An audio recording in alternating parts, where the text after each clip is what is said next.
Depuis un mois, je vis à Lisbonne. J'ai voulu tester la vie de digital nomade, comme on dit. En fait, ça veut juste dire expatrié qui travaille sur le web.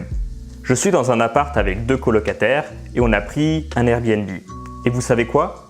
J'ai un horrible canapé. Vraiment, il a rien pour lui.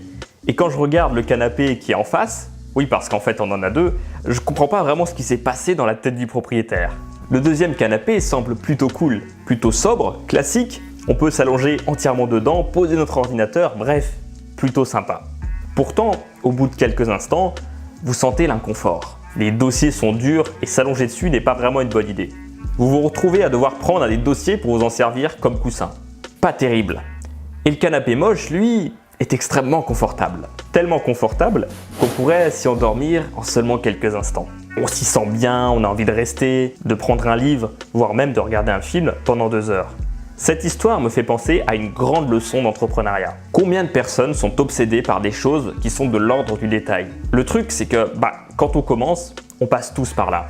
Mon site n'est pas assez beau, je fais appel à un graphiste pour mon tout premier logo, ou alors je passais des heures tous les jours à publier sur ma page Facebook alors que j'ai que 40 likes. Ces stratégies, elles sont perdantes, croyez-moi. Ce qui compte, c'est à quel point votre service est bon et fonctionnel. Obsédez-vous là-dessus.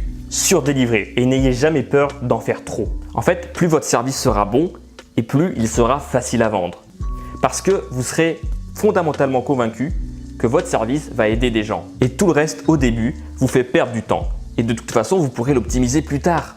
Un bon service, c'est pas forcément faire plein de choses. C'est finalement faire ce qu'on fait déjà, mais mieux que les autres. Voilà tout. Bon, après, entre nous, à moins que vous ayez le papier peint sorti, je vous déconseille quand même de prendre ce revêtement-là pour votre canapé. Mais bon, après, chacun ses goûts. Si cette vidéo vous a inspiré, partagez-la. Abonnez-vous à la chaîne et vous pouvez retrouver aussi le guide du marketing viral qui va vous apprendre à mieux communiquer, à mieux délivrer votre message en description de cette vidéo. À très bientôt.